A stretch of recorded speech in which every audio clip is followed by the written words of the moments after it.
To the entire manufacturing area. Yeah, they weren't lying. Pretty significant. Wow.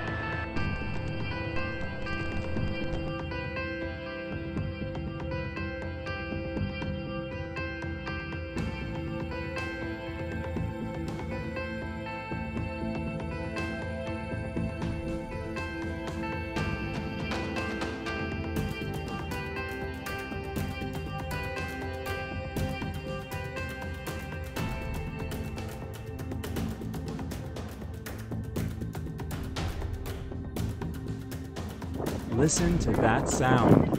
A tornado tearing its way across a small town in northeastern South Africa. It's said to be the second tornado to hit the state in a week.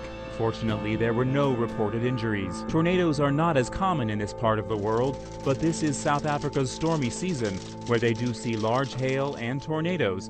But it's just not that often they see a twister quite like this.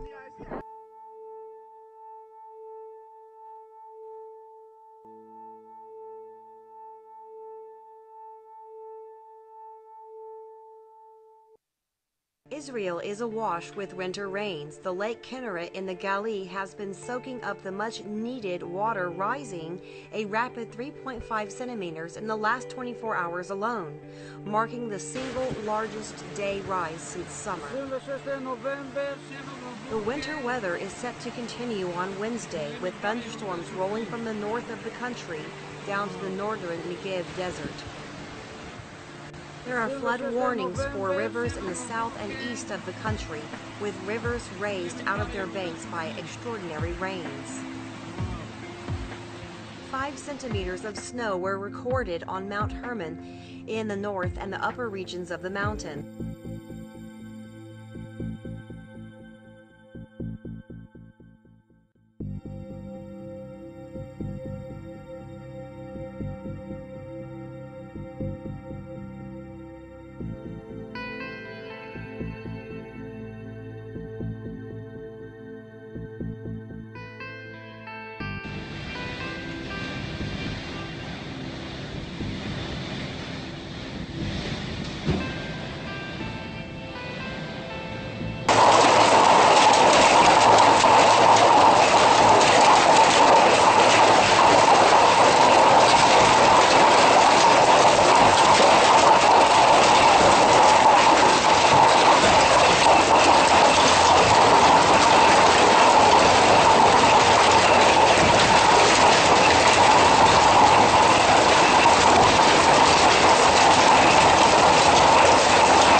Black Thursday, though, for more than 300,000 Americans who woke up on Thanksgiving without power. This in the wake of the strong nor'easter that slammed the East Coast. Dylan has more on that situation. Yeah, I mean, talk about adding insult to injury here. Millions of Americans first endured treacherous travel to get home for Thanksgiving, and then many found themselves dining in the dark. As a stunning sunrise signaled Thanksgiving Day in the Northeast, it was still lights out for hundreds of thousands of people. Heavy snow, up to 20 inches in some states, brought down trees, branches, and power lines across the region. This pole was snapped by a large branch. Traffic moving slowly at the intersection, left without a working stoplight. It is beautiful when the snow sticks to the trees like this, but that is the problem. The heavy snow wasn't the only problem. Cars filled with last-minute travelers also brought down power lines. It's a big night for travel. People were trying to either get home or get someplace for a holiday. And a lot of slid into poles. Crews are working around the clock to restore power, in good spirits despite their holidays being disrupted.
Texas overnight, another earthquake shook the ground in Irving. Yeah, this is the fourth quake to hit that same area in the last 3 days. We want to get right out to NBC5's Jeff Smith.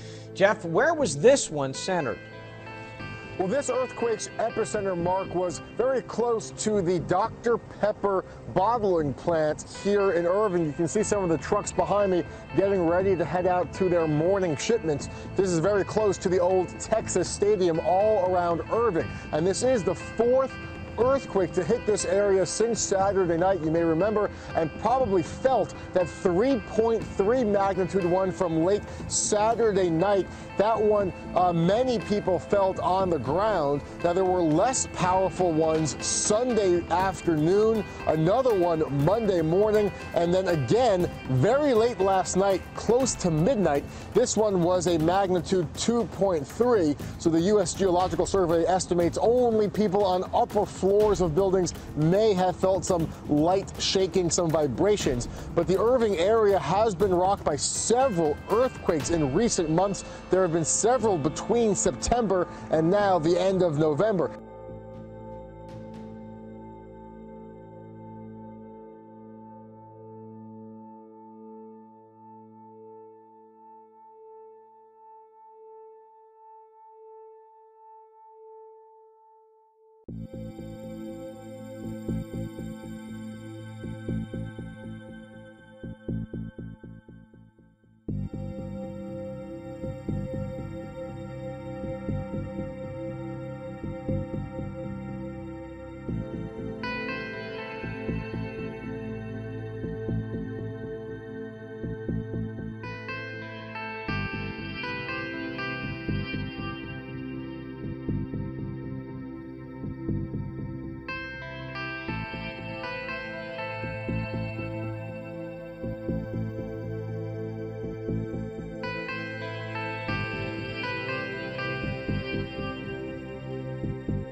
Be stopped from being able to potentially build a nuclear bomb. You know, they refused to stop enriching uranium. They refused to any major cutbacks in its program. And they have even blocked UN inspectors from a military complex suspected of having worked on potential nuclear explosions. Well, Secretary of State John Kerry is meeting in Vienna with Iranian Foreign Minister Javad Zarif, warning, though, that there are still, quote, serious gaps in those high-level talks, and the deadline for a permanent agreement is Monday. Lisa Daftari, journalist covering the Middle East and a Fox News contributor, joins us now. So, Lisa, they have like 48 hours to go. What do you think is going to happen? Right, so the deadline is Monday, so we can see one of two scenarios playing out. Either there will be an extension, as many people are predicting, or we're going to go forward with what looks like a very bad deal. What does it mean if there's an extension? Well, it means that they're just, well, for Iran, it means a very good thing. It's very good news. They have more time, as what they've wanted, to carry out their nuclear program.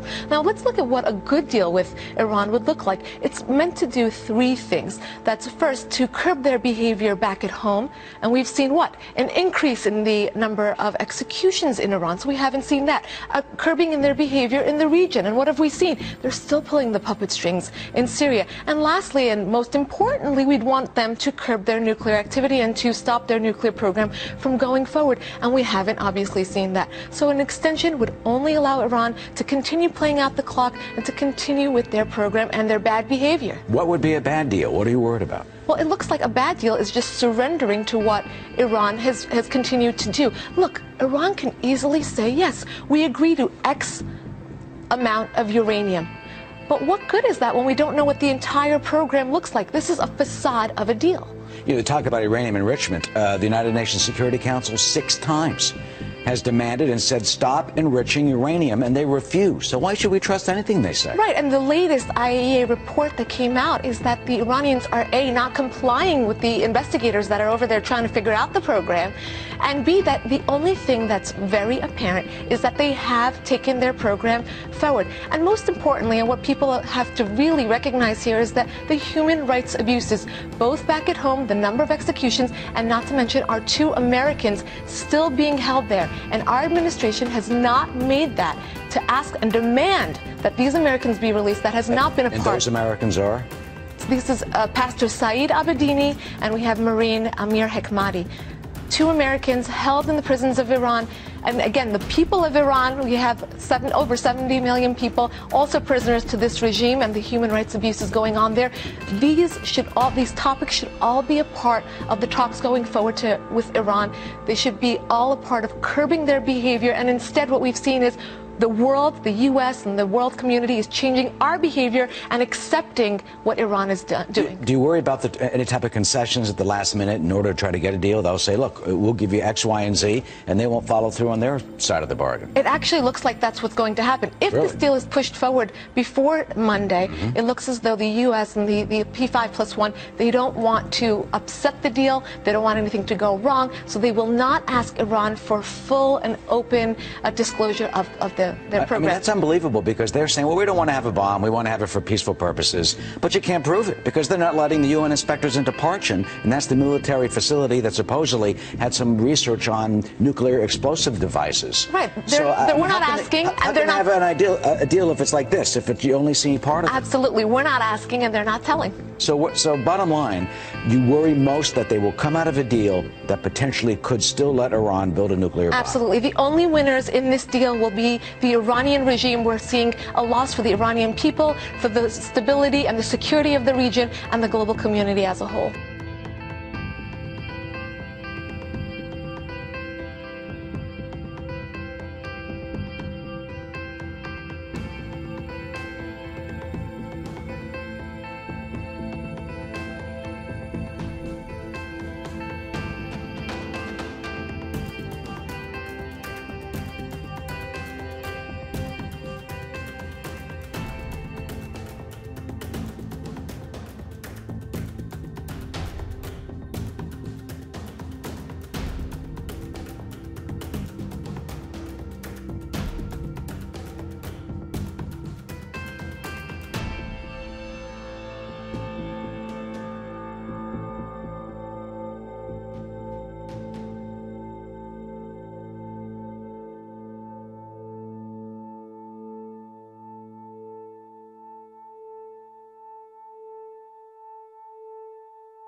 A Yazidi woman sits with her newborn at a refugee camp in northern Iraq. She faces a daily fight to survive as her ethnic population faces the threat of extinction from Islamic State fighters. Human Rights Watch has released a report citing the personal accounts of several survivors. One Yazidi woman says she saw her husband's life end before her eyes. They killed my husband in front of me, as well as my brother-in-law and my father-in-law within minutes. Now my mother-in-law and my sister-in-law are under their grip. The Islamic State were looking for women, and they took them for themselves. Another elderly Yazidi woman also says that girls have been taken by the extremist militants. When Islamic State came, they surrounded the house. They separated the men, women, and girls. They ordered our men to convert to Islam, but they refused. They put the girls in 3 cars and took them away. Human Rights Watch reports that boys have also been kidnapped and forced to convert to Islam.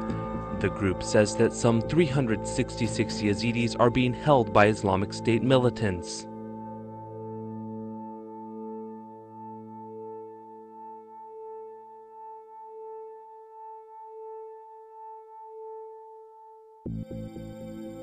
Well, deep divides are holding up any compromise on a nuclear deal with Iran, and the differences may force talks to extend past Monday's deadline.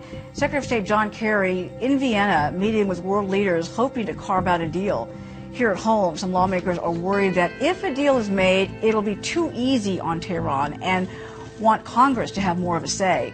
Ranking member of the Armed Services Committee, Senator James Inhofe, is joining us here in our studios. It's a pleasure to have you here, sir. It's nice to be with you. Before I get to that subject, I want to ask you really quickly about your reaction to the recovery of these lost emails that were once deemed lost forever. Yeah, I assumed that they would show up sooner or later, and I think it's really great that they have, and I'm anxious to see what is revealed now, because I know from talking to people who were involved who all said the same thing, you know, they destroyed them.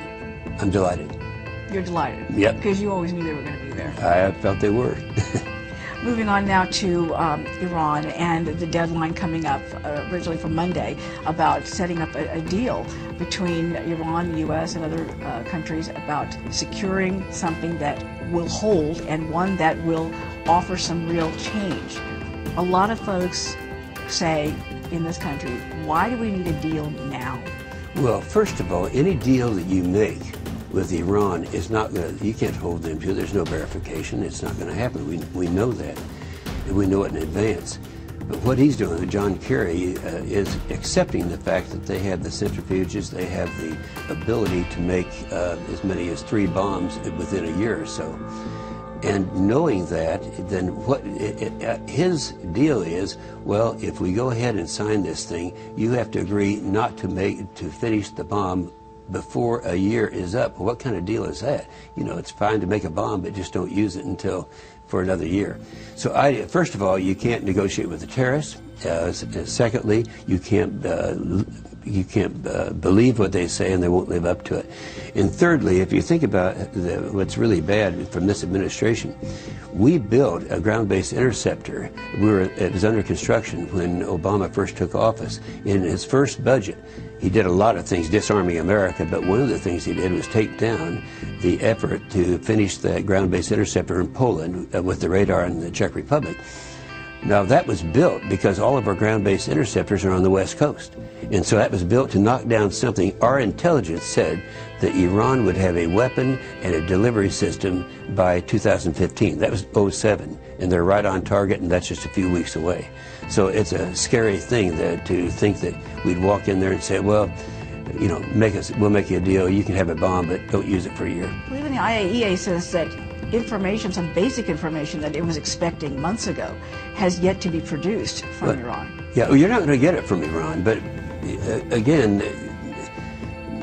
I keep calling him Senator Kerry. He is one who has always believed that he kind of carries on the policy of appeasement that this administration has, and appeasement has never worked and never will. And tomorrow is Monday. He's not going to come up with a deal.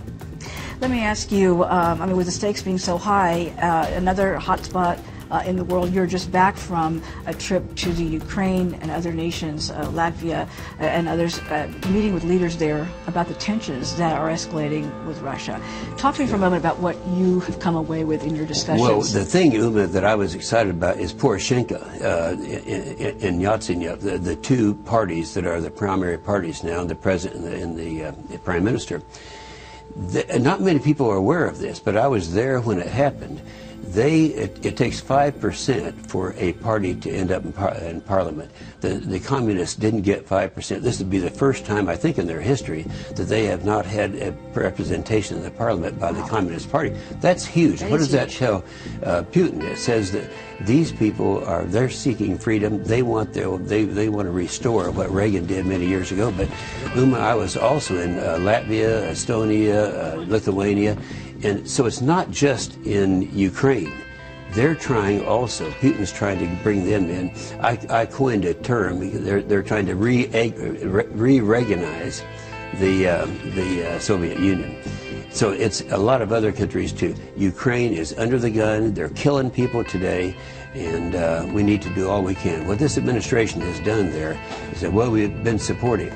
What have they done? They sent over blankets and sleeping bags. That's not what they need. They need heavy artillery, and we have a list of things that they need to defend themselves. Putin seems to be just getting away with anything he wants to do at this point, and the world can't seem to exert enough pressure on him to hold back. We have the same thing there as we have in Iraq and Serbia. In Syria, if we would just give them the ability to defend themselves with something heavy, but this administration thinks, well, that just makes them angry, you know.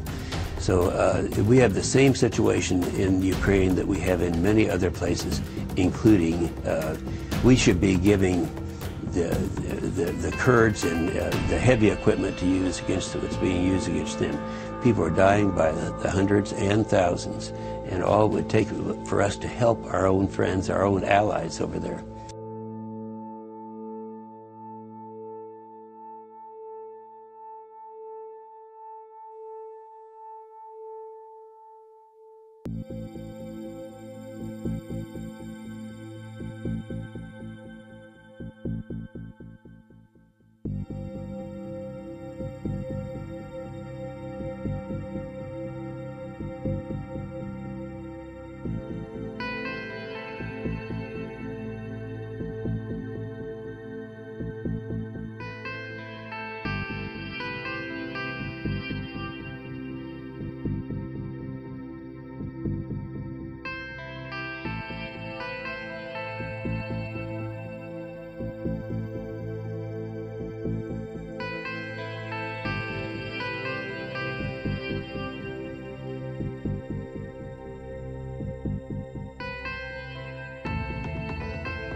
Hello and welcome to Justice. I'm Judge Jeanine Pirro. Thanks for being with us. Tonight, immigration. The problem is that, I'm the President of the United States. I'm not the Emperor of the United States. My job is to execute laws that are passed. And Congress right now has not changed what I consider to be a broken immigration system. With respect to the notion that I can just suspend deportations through executive order, that's just not the case because there are laws on the books that Congress has passed. Congress passes the law. The executive branch's job is to enforce and implement those laws. And then the judiciary has to interpret the laws. He insisted that he lacked power to act on immigration without Congress on at least 12 occasions. But this week? There are actions I have the legal authority to take as president. The same kinds of actions taken by Democratic and Republican presidents before me that will help make our immigration system more fair and more just. More fair and more just? Mr. President, your actions are so far beyond what other presidents have done. 5 million? This is not prosecutorial discretion. It is deliberate, unrestrained, irresponsible, and unprecedented defiance of the U.S. Constitution and the rule of law. As a former constitutional law professor, I don't have to remind you that Congress has exclusive authority to enact laws and that you are only one of 3 separate but equal branches of government. And you don't even have the popular sentiment behind you. Almost half of Americans disapprove of your executive action. You want to change the law? How about you get both houses of Congress to agree? And stop with the smug Tony Soprano-like threats. You're so arrogant that instead of giving the new Congress a chance to pass a fair immigration law, you just do your own thing. But I have to give you credit. Within 2 weeks of an historic political shellacking, your thuggish illegal move has cornered Republicans. They now must act or suffer political consequences. In 2012, after you announced your Dreamers policy for young people, we saw an influx of almost 100,000 from Central America. No surprise. Historically, every action on amnesty without securing the border creates yet another surge of illegals. But most important, you skirt the issue of what your actions will do to hard-working Americans. You say our immigration system is broken and that we can't afford it anymore. Mr. President, pray tell, what exactly can we afford? You say these immigrants will not be covered by Obamacare. However, the courts make clear that we must provide medical assistance to anyone who presents himself or herself at a hospital. New York alone will now be on the hook for hundreds of millions of dollars in added health care costs for the estimated 300,000 undocumented New York workers. Now, all these illegals will get a Social Security number. 4 million will now get work permits. Now, if they can't find a job, they'll be entitled to unemployment, right? And with over 47 million Americans on food stamps, we need to invite non-Americans to the table? And by the way, how will these undocumented workers prove they meet your 5-year minimum residency requirement? Can we expect to see an increase in identity crime? The creation of fraudulent documents to satisfy your 5-year requirement? Will those who have received temporary amnesty be able to vote? It would certainly be easy in states where your Justice Department has fought tooth and nail to prevent the requirement of a simple photo ID. And you say that only law-abiding, hardworking immigrants will be granted temporary amnesty. But do you even know who they are? In this most recent tidal wave of immigration, Border Patrol agents report that MS-13 gang members who admit that they've committed murder are allowed in. And now we should believe that those to whom you are granting amnesty have no criminal record? That our families are safe? You've created a precedent for future presidents to outright ignore the law, from granting waivers to changing Obamacare deadline dates, instructing federal prosecutors to not enforce certain drug laws, and telling ICE agents to not enforce the immigration laws, and to not deporting those who are both illegal and criminal. So don't be surprised when the next president, following your lead, decides to throw away entitlements, Social Security, education, civil rights laws, or God help us if she gets in, ban blue dresses in the White House. What you did was a slap in the face to every immigrant who followed the rules. I know. I personally swore in thousands of those naturalized citizens. They came here legally. They learned our language. They learned our history.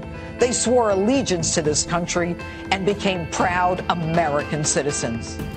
You have made those millions who did it the right way because of your unconstitutional actions feel like schmucks. And you try to intimidate us by quoting Scripture?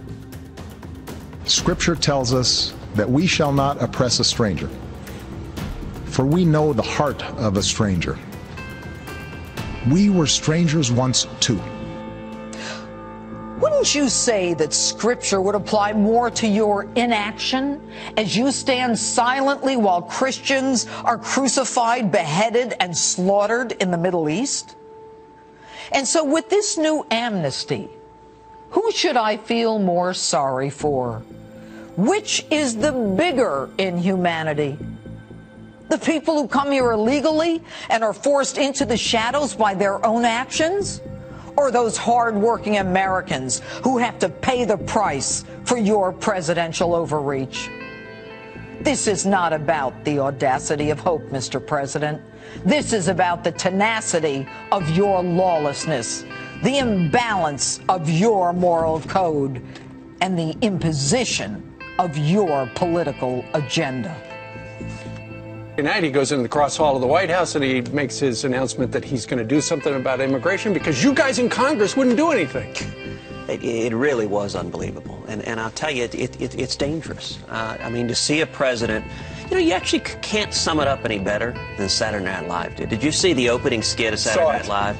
I mean, it harkens back classic schoolhouse rock, how a bill becomes a law. And you have the bill coming up the steps of the Capitol, and then Saturday Night Live had the president coming out, pushing the bill down the steps of the Capitol. And the amazing thing is that really does sum up what the president is doing. He's saying he is not going to enforce federal immigration law, that it doesn't matter to him what laws Congress passes, that he's just going to decree his own policies. That's really a dangerous, dangerous threshold the president's crossing. But he blames Congress. He says, do nothing, Congress. This is what he said on ABC's The Week. Take a listen.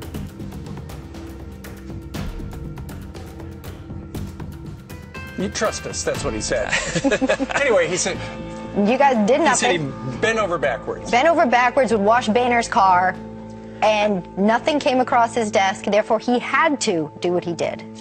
You know, he has a very strange view of how our constitutional system works, which is he demands the policy he wants. And if Congress disagrees with him, he says, well, I'm going to enact it anyway. You know, it's interesting. Just a few weeks ago, President Obama very rightly said his policies were on the ballot all across the country. Democrats didn't like it when he said it, but that's what he said. And then we had an election. And this election was a referendum on amnesty. You look at what Senate candidates, House candidates were campaigning on all over the country. They were saying, we don't want illegal amnesty from the president. The voters spoke overwhelmingly. It was an historic tidal wave. And what does the president do immediately after the election? He responds with anger, with defiance, and says, I don't care what the American people said, even though my policies were on the ballot all across the country, even though the voters said no to amnesty, I'm going to decree it anyway. And yes, he should work with Congress. We should compromise. You know, there's a lot of middle ground on immigration. What's your next move? As a Republican, what's the move? Is it to block nominations? Is it to shut down government? So I have laid out a detailed and systematic plan with 2 steps. Number 1, the incoming majority leader of the U.S. Senate should announce, if the president implements this illegal amnesty, that we are going to halt confirming any executive or any judicial nominees other than vital national security positions until this amnesty is ended. So you'd block Loretta Lynch? You know, you'd have to debate whether the Attorney General falls within or without national security positions. What I would say is no Attorney General should be confirmed unless that Attorney General makes perfectly clear that they're not willing to be a part of this illegal and unconstitutional But Senator, there's no debate that the Attorney General falls within the purview of national security. I mean, it's a critical piece of national security, so why wouldn't you block the AG nomination? Look, my point on that is to set out an overall strategy that we should announce no nominees. And why focus on the nomination and confirmation power? Because it's a check and balance the Constitution gives to the Congress. You know, as you know, the framers in the Federalist Papers, they talked about the dangers of a president taking on the powers of monarchy. Correct. And the Constitution gave checks and balances to Congress. One of the most important is confirmation. Mm-hmm. And so what I am arguing is we should use our constitutional powers, number one, to say we won't confirm nominees, and number two, to use the power of the purse to fund the government. And by the way, the only one talking about a shutdown is the president. The president wants to talk about that. What does this do to our republic in the big picture, Senator? You understand the history of our country really well. It's not about Republicans and Democrats. What does this do to the presidency and the separation of powers? It is dangerous, and it should scare anybody who's concerned about individual liberty. Look, to all the liberals, and you may have a few liberals watching this show. We have a lot. Plenty. To all the liberals who say, I like this policy, I would suggest to you, what do you think about the next president? You know, Scripture tells us there came a Pharaoh who knew not Joseph and his children. There'll be another president. And maybe it's a president whose policy views you don't agree with. If the president has the ability to announce, I'm not going to enforce federal immigration laws because I disagree with him, and the president has the same power to say, I'm not going to enforce tax laws or labor laws or environmental laws, that's dangerous. It's why we have a Constitution. Sure. One of the things he has said is, you know, as soon as Congress comes up with something, I'll tear it up. Why don't you, and you just said here on the couch, it's a problem and we need to deal with immigration reform. Why don't you guys do something? Well, the way you actually pass immigration reform is you focus where there's bipartisan. Exactly. Agreement. There's overwhelming agreement. We got to get serious about securing the borders and solving the problem of illegal immigration. And there's also overwhelming bipartisan agreement outside of Washington that we need to welcome and celebrate legal immigrants. You know, I'm the son of an immigrant who came 57 years ago from Cuba. My dad came legally, had $100 in his underwear, washed dishes making 50 cents an hour. You know, one of the groups most hurt by what the president did this week are legal immigrants, people who've waited years, paid thousands of dollars, who followed the rules, and the president said, never mind that. Instead, what we're going to do is we're going to open the doors. This action is going to lead to more illegal immigration, which is going to hurt legal immigrants. It's going to hurt African Americans. It's going to hurt working men and women. And for anyone concerned about liberty, it's just dangerous. President's immigration overhaul will allow millions of illegals to stay in the country. We know that. Amnesty, however, comes at a big price. According to the Heritage Foundation, that price is $2 trillion. How does that break down? Roughly $40 billion a year for 50 years. That's equivalent to a $22,000 tax on every U.S. college student with a 4-year degree, or paying 30 extra cents for every gallon of gasoline you buy. Stuart Varney from the Fox Business Network goes with me on this. Heritage Foundation found what based on this number? Oh, the one single number to concentrate on is the cost of giving amnesty to 4 million people is $40 billion a year. This is from the Heritage Foundation, $40 billion a year. Here's how they arrive at that number. Right now, they're eligible for health services, education, and the earned income tax credit. That's a check in the mail if you're a low-income person every January. You get that right now. If the 4 million then progress to get work permits, green cards, and a social security number, then a whole panoply of benefits opens up in the future. Medicare, for example, social security payments, and all the other goodies which are handed out in this society if you're in need. Do you have to become a citizen to get those benefits? No. Can you do it with a visa? Can you do it with a green card? You do it with a green card. You've got a Social Security number now. That's what the 4 million are going to get. A Social Security card, a number I should say, and they've got a work permit. They can stay, they can work, they can pay into Social Security, right? Then they progress to a green card. That opens up all kinds of other things which will come their way. And this $40 billion number is premised on the 4 million eventually getting green cards and becoming permanent resident aliens, not citizens. We have heard from some immigrants here in the U.S. that were critical of the president's decision because they did not feel it went far enough, meaning that they did not get full benefits immediately. Right. Well, that would be very difficult for the president to do because he would have to give them green cards immediately, and yet you're not in a position to do that. In the meantime, you still have an open border. The bottom line to me is, you cannot have an open border immigration policy if you've got a welfare state. If you do that, if you invite people across the border and give them all the goodies as soon as they arrive, you're encouraging more people to arrive and it becomes extremely expensive. And that cuts down on the approval of immigration in the first place. I mean, look at me. I've been widely accepted in this country and I'm deeply grateful for it. But if I'd have come here and charged up a ton of money on the taxpayer's dime, I would not be popular, nor would anybody else like me. Look at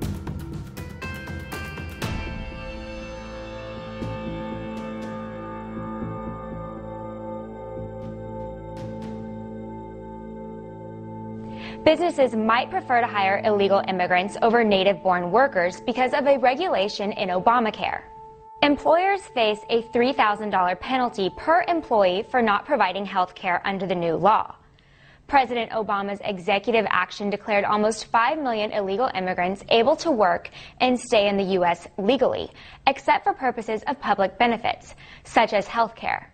Now, a business won't have to pay the $3,000 penalty per employee if it chooses to hire an immigrant over an American citizen.